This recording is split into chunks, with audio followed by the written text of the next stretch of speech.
E aí, pessoal, beleza? Tranquilo? Eu vou dar sequência aqui em mais uma aula aí bacana para a gente, sobre movimento circular, tá bem? Essa aula ela vai ser aproveitada tanto para o pessoal do terceirão, como também para o pessoal do primeiro ano, tá bom? São dois conteúdos aí que, é, nesse momento, são idênticos para as duas turmas. E vamos aí dar sequência e dar início a esse conteúdo, tranquilo? Pessoal, dentro de movimento circular, nós vamos aqui ver uma série de tópicos. Não se assustem com a quantidade de coisas que tem aqui no quadro. É bem fácil da gente compreender o que são cada uma delas, tá bom? De uma maneira bem sucinta e bem é, mais simplificada, eu vou tentar abordar todo o conteúdo de movimento circular para vocês, tá bem? Então, bora lá. Dando início, a gente começa aqui com o ângulo central, até porque o movimento circular, como o próprio nome sugere, vai ser um movimento realizado descrevendo uma circunferência, tranquilo? Então, eu tenho aqui uma circunferência, onde aqui está o centro, vou colocar aqui centro O, tá certo?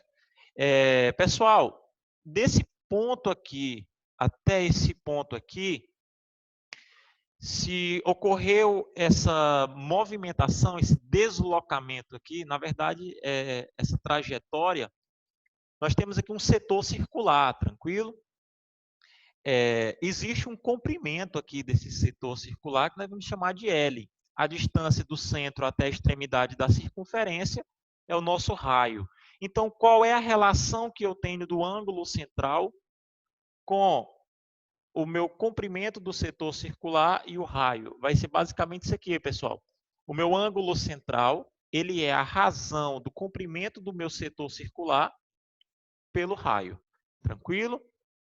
É interessante saber que, como nós vamos tratar de movimento, essa variação do ângulo aqui, ó, porque se ele estava aqui e ele foi variando esse ângulo, essa variação do ângulo, pessoal, ela vai ser, esse L nós vamos chamar de variação do espaço percorrido, tá certo? Ó, do espaço percorrido.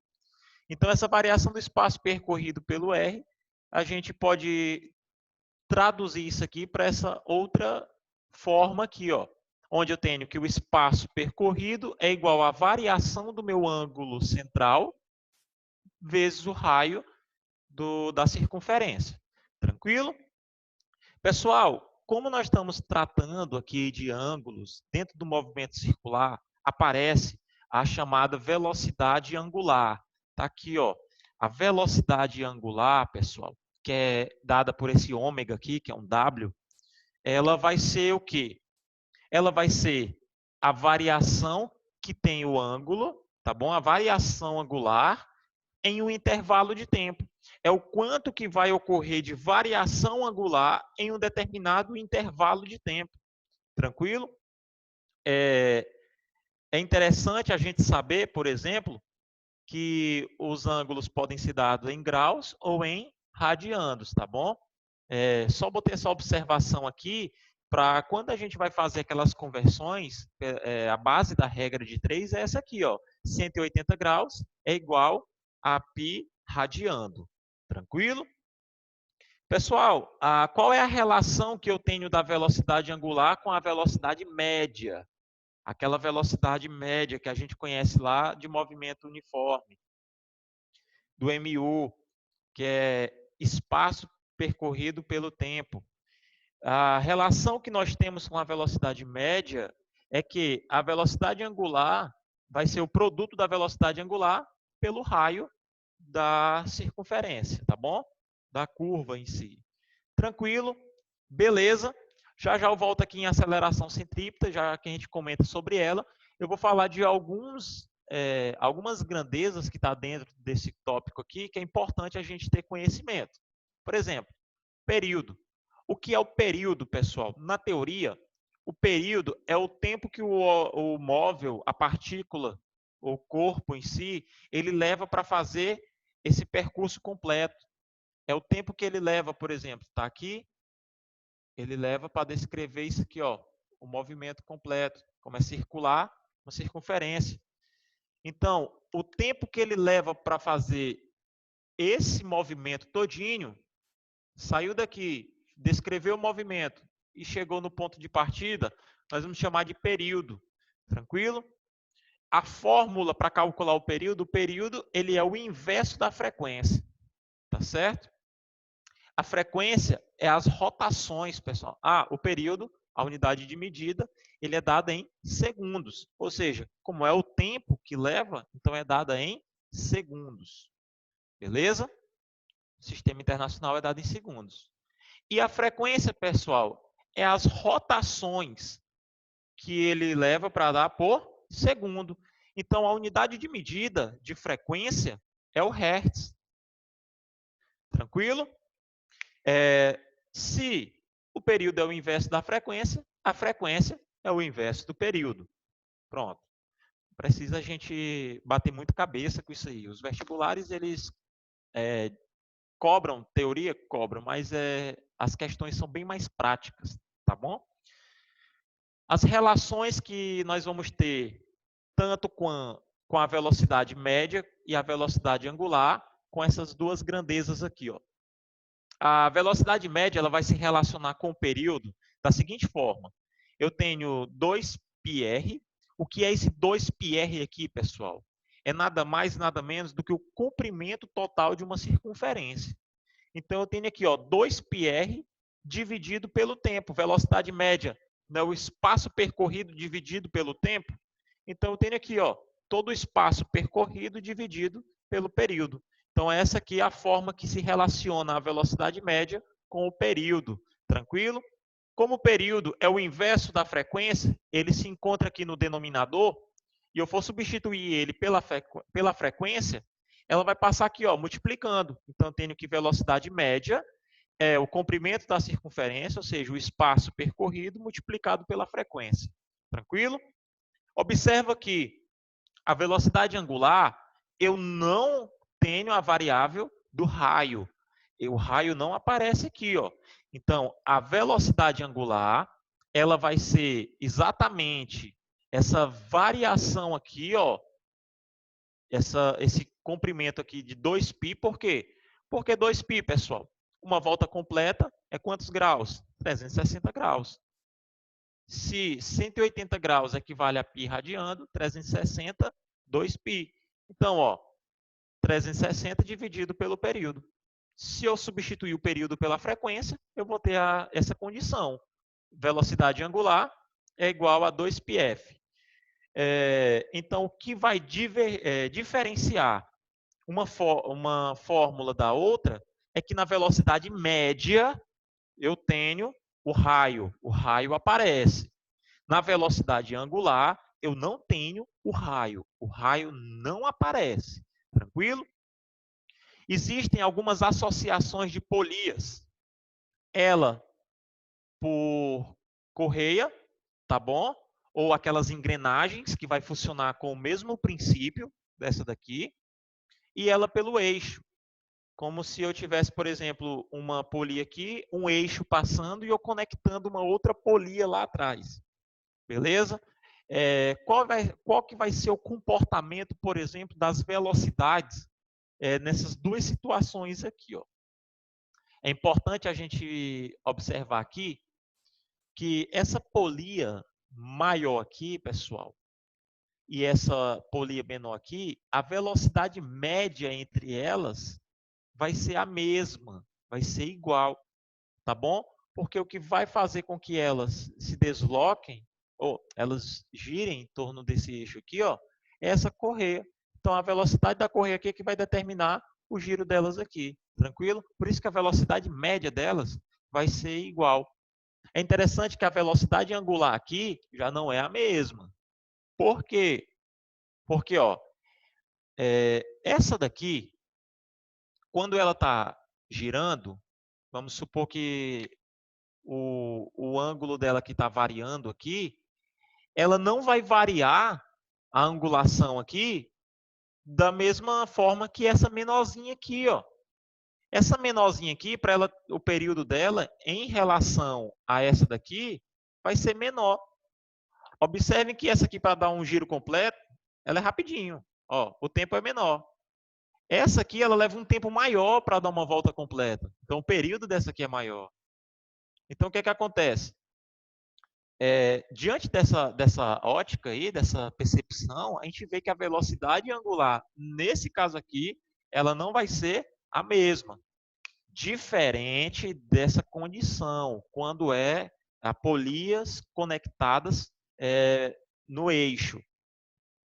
Observa que esse centro aqui, as duas polias, elas são concêntricas. O que é isso? O centro dessa polia B é o mesmo dessa polia A aqui, ó. Tranquilo?